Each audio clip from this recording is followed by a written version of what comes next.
से बहुत बहुत धन्यवाद। और मेरे लिए सच में ये अचानक का कार्यक्रम था।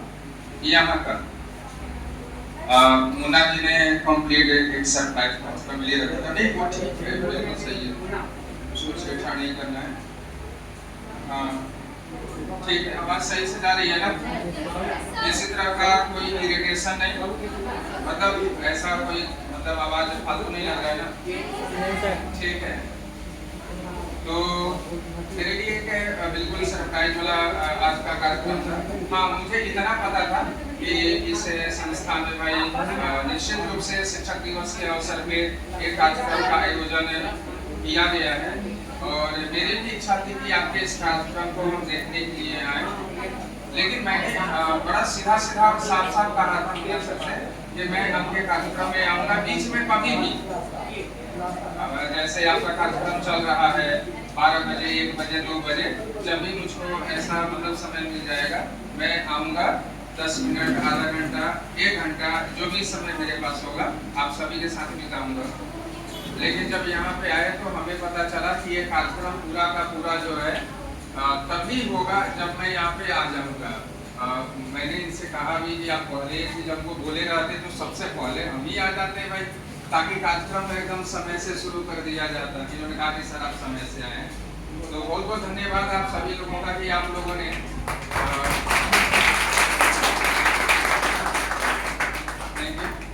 तो 5 सितंबर 1888 को डॉक्टर सर्वपल्ली राधाकृष्णन जी जैसे एक महान व्यक्तित्व का हमारे भारत भूमि पे जन्म लेना और शिक्षाविद होने के साथ साथ काफी महती भूमिकाओं का निर्वाह करते हुए अपने शिक्षक जीवन को नहीं भूलना, ये उनकी महानता को दर्शाता है। सभी पढ़े होंगे उस कहानी से, सभी वाकिफ भी हैं कि जब वे राष्ट्रपति पद पे चयनित हो चुके थे, सबसे पहले उपराष्ट्रपति बने। राष्ट्रपति जब उनको बनाया गया और उनके जन्म दिवस को मनाने के लिए सभी लोगों ने उत्साहपूर्वक योजना बनाई, तो हमारे सर्वपल्ली राधाकृष्णन जी का ये कहना कि भैया हमारा जो बर्थडे है ये सिर्फ मेरे लिए नहीं, सभी शिक्षकों के एक दिन के रूप में मनाने पर सहमति जताया जाए तो हमें काफी प्रसन्नता होगी। ऐसा कहना शिक्षकों के प्रति इनके प्रेम को दर्शाता है। और निश्चित रूप से दर्शन शास्त्र के बड़े ही मेधावी छात्र और अध्यापक रह चुके हैं। आप लोगों को जानकर हैरानी होगा डॉक्टर सर्वपल्ली राधाकृष्णन जी का रुझान शुरू से कभी दर्शन की तरफ था भी नहीं। ये विज्ञान के विद्यार्थी थे और विज्ञान इनका बड़ा रोचक विषय भी था। और कैसे इनका फिर समय के साथ रुझान बदला और दर्शन की तरफ इन्होंने अपने आप को मोड़ लिया। और सिर्फ मोड़ ही नहीं लिया, बहुत सारी किताबें दर्शन के फील्ड में जो बच्चे पीजी करते हैं ना, उनको इनकी लिखी हुई किताबें पढ़नी पड़ती हैं। तो आज का जो दिन है डॉक्टर सर्वपल्ली राधाकृष्णन जी के जन्मदिन के रूप में तो निश्चित रूप से मनाया ही जाता है। और उसके साथ ही सभी शिक्षकों को, वे सभी शिक्षक जिन्होंने हमारे जीवन में कम समय के लिए या ज्यादा समय के लिए योगदान दिया है, उन सभी शिक्षकों को इस मंच से, जुबलेंट कॉम्पिटिटिव क्लासेज के इस मंच से मैं सभी को धन्यवाद देता हूँ।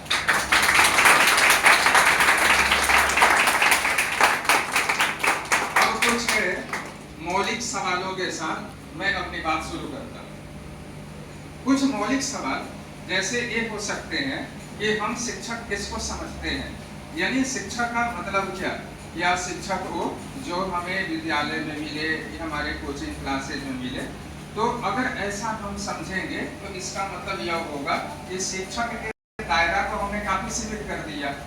शिक्षक केवल वो नहीं है जिन्होंने पाठ्य पुस्तक से संबंधित चीजों को सिखाया। वास्तविकता तो यही है कि जो सबसे पहली शिक्षिका हमारे जीवन में आती है वो हमारी माँ होती है। हमारे घर में सबसे पहली वह पर्सन होती है जिस पर हम पूरा भरोसा करते हैं और कुछ ना कुछ सीखते हैं सबसे पहली रूप से।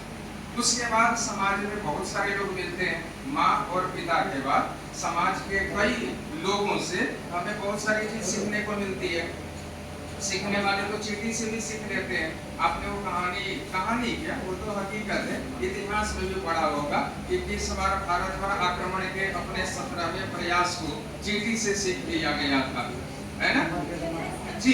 तो इतिहास के उन घटनाओं से आप वाकिफ हैं, तो सीखने वाले तो कहीं से भी सीख सकते हैं। तो शिक्षा की जो एक बड़ी सी पैरामीटर होती है, यानी कि हम जहाँ से सीखें वही हमारे शिक्षक हैं। दूसरा मौलिक सवाल ये हो सकता है कि क्या शिक्षक और गुरु दोनों एक ही हैं? शिक्षक और गुरु क्या दोनों हम एक ही को कहते हैं, या शिक्षक अलग होते हैं, गुरु अलग होते हैं, और ये होते हैं तो ये कौन होते हैं? तो जहाँ तक मैं समझ पा रहा हूँ, शिक्षक वो होते हैं जो किसी भी विषय में हमें कुछ ना कुछ नया सिखाने की कोशिश करते ही रहते हैं, लेकिन गुरु वो होते हैं जो हमें नई चीज सीखने के लिए प्रेरित कर देते हैं। दोनों में बहुत ज्यादा अंतर है नहीं, लेकिन मौलिक अंतर तो निश्चित रूप से ही है।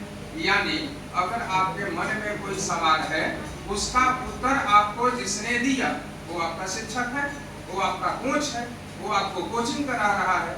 आपको कुछ जानकारी लेना है, आपको मालूम नहीं है, आप उसके पास गए, उसने आपको सिखला दिया, आपको a+b का होल स्क्वायर बता दिया, आपको मैथ के कुछ फॉर्मूले बता दिए, आपके कुछ ट्रिक्स बता दिए, आपके जीके जीएस के क्वेश्चन सॉल्व करना सिखा दिया, किसी एग्जाम के बारे में बता दिया, तो भाई निश्चित रूप से वो आपके शिक्षक हैं, वो आपके कोच है। इसलिए तो आप कोचिंग में जाते हो।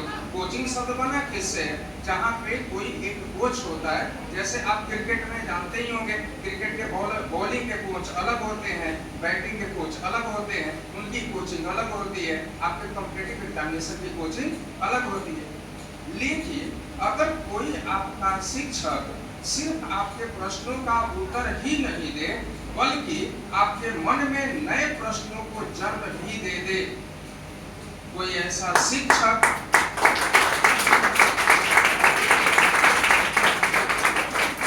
जो आपको नए नए प्रश्न बनाने पर विवश कर दे, आपके मन में नए प्रश्नों को, नई जिज्ञासाओं को उत्पन्न कर दे, वह शिक्षक फिर गुरु कहलाता है।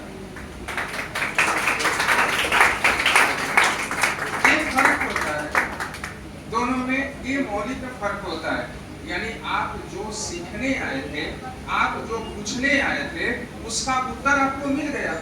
आपने जो जानना चाहा, आपने जो सीखना चाहा, वो तो आपको उत्तर मिल गया, लेकिन आप वहीं पे थम नहीं गए, वहीं पे ठहर नहीं गए, बल्कि आपके मन में एक नई प्रश्न ने फिर जगह बना ली, और उस नए प्रश्न के लिए फिर आपने चिंतन करना शुरू किया, फिर अपने गुरु से संवाद करना शुरू किया, फिर आपने उसके लिए अपने मन को स्थिर करना शुरू किया। क्योंकि जब तक मन स्थिर नहीं होगा, तब तक किसी प्रश्न का उत्तर नहीं मिलेगा। चाहे वो जल हो, चाहे वो मन हो, जब तक स्थिर नहीं होगा, आप उसमें अपने आप को नहीं देख पाएंगे। अगर कोई पानी है जो हिल डुल रही हो, कोई एक कंकड़ मार दीजिए तालाब में, नदी में, और तालाब नदी अगर दूर है तो घर में किसी बाल्टी में पानी ले लीजिए, अगर उसमें के पानी को हिला दीजिए, अपने आप को देखिए, या आप अपने चेहरे को उसमें देख पाएंगे? कब देख पाएंगे? जब वह बिल्कुल शांत हो, उस समय बिल्कुल आईने की तरह देख पाएंगे। उसी तरीके से आपका मन होता है। मन जब आपका चंचल रहेगा तो आपको किसी प्रश्नों का उत्तर नहीं मिलेगा। आप अपने आप को तो छोड़िए, अपने एक छोटे से प्रश्न को उसको नहीं देख पाएंगे, उसका उत्तर ढूंढना तो बहुत बड़ी बात है। लेकिन जब आपका मन स्थिर हो जाए, ताली नहीं बजाइएगा, मेरी बातों को सुनिए। ऐसे मौके मिलते रहेंगे मेरे इधर आने को, मैं आपको चीजें बताता रहूंगा, लेकिन आज कुछ आए हैं तो लेके जाइए, इसे यहीं पे छोड़ नहीं देना कैंपस में। मैं बाद में खोजूंगा कि कहीं मेरी बातें किसी कोने में तो दफन ना हो गई। मैं चाहता हूं कि आप इन चीजों को लेके जाएं और इसे आप अपने तकिए के नीचे रखें। जब इत्मीनान से रहे तो उस तकिए के नीचे से छुप करके निकाले और देखे कि इसमें मेरे काम की कौन कौन सी चीज है और उसे अपने जीवन में अपना लीजिए। एक शिक्षक सिर्फ किताबी चीजों को नहीं सिखाता, जिंदगी सिखलाता है, जीने का तरीका सिखलाता है। और वह चाहता है कि जब आप जीवन में जिस फील्ड में भी जाएं और सफल हो जाएं तो आपको उस सफलता के साथ साथ आपके व्यक्तित्व के रूप में भी लोग याद रखें। नौकरी पा लेना जिंदगी की सफलता नहीं है, एकदम कतई नहीं है जी, मैं सच कह रहा हूँ। सिर्फ रोजगार के अवसर ढूंढ लेना, पैसे कमा लेना, किसी सर्विस में चले जाना, ये तब तक आपको सफलता लग रहा है जब तक आपको नहीं मिल रहा है।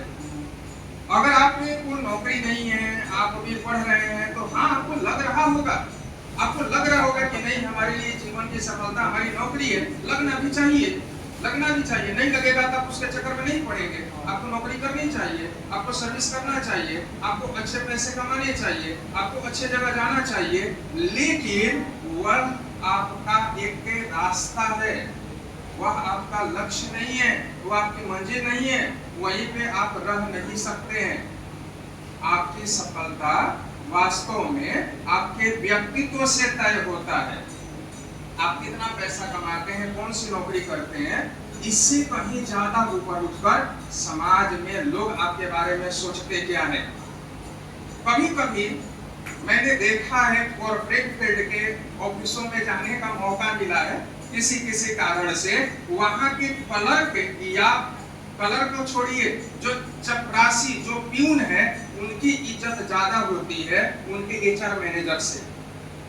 अब सोचिए कि ऐसा क्यों हो गया। वो बड़ा पोस्ट पे अधिकारी है लेकिन उसकी उतनी इज्जत समाज में नहीं है जितना एक जो है प्यून की है। वो उसके व्यक्तित्व के कारण हो रहा है। यानी समाज में आप किस प्रकार से जिंदा हैं, किस प्रकार से जिंदगी को जी रहे हैं, किस प्रकार से लोगों के साथ इन्फ्लुएंस कर रहे हैं, ये चीज आपको वास्तव में सफल बनाता है।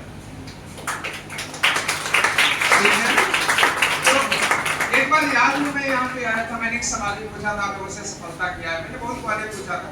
और अगर दूसरे क्लास के बच्चे यहाँ पर बैठे होंगे, और मैं हमेशा इस बात पे ही जोर देता रहता हूँ कि आप इस चीज को समझें।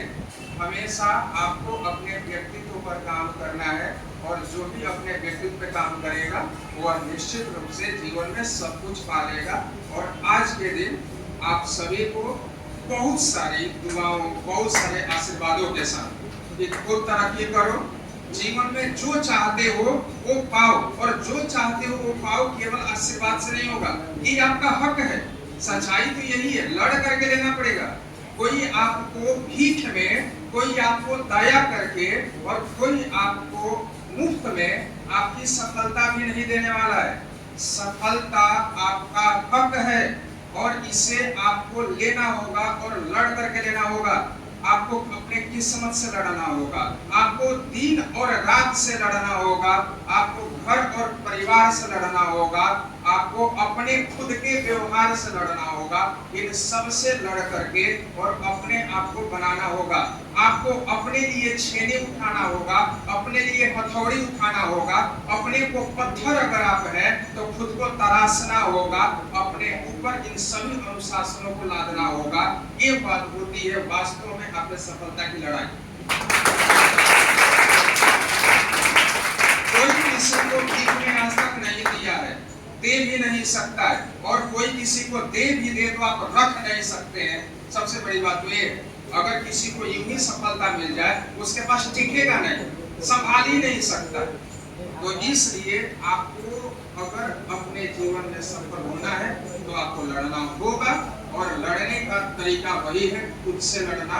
सबसे पहले शुरू करना होगा, जो खुद से जीत गया वो सबसे जीत जाएगा।